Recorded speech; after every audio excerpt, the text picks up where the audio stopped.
Older Americans, but this time it backfired in spectacular fashion because the scammer zeroed in on one of the top people in the country you don't want to mess with.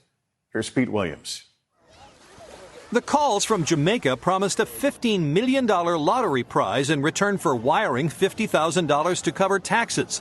But when the 90-year-old Washington, D.C. man who answered the phone didn't send any money, and neither did his wife, the caller threatened violence. I'm going to kill you. I'm going to kill your husband. I'm going to take your house in fire. I'm not giving you any more warning. What the scammer, Keneal Thomas, didn't realize was that the man he targeted was William Webster, former director of the CIA and the FBI. It seemed to me that something wasn't quite right. This was pretty obvious to me that there was something fishy about it. He and his wife, Linda, notified the FBI. When he threatened violence, did it seem like a legitimate threat? He terrified me.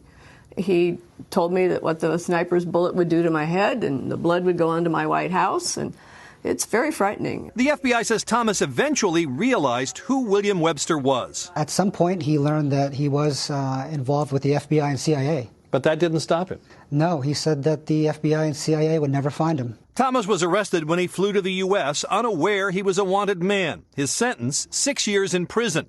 The FBI says phone scammers from Jamaica aggressively target older Americans, claiming they're watching, sending pictures of their targets' houses, which many victims don't realize come from Google Earth. Older people, often alone, tend to be trusting and embarrassed to admit they've been cheated. The FBI says Thomas collected at least $300,000 from his victims, but not a nickel from the Websters, who now warn others to be wary. Pete Williams, NBC News, Washington.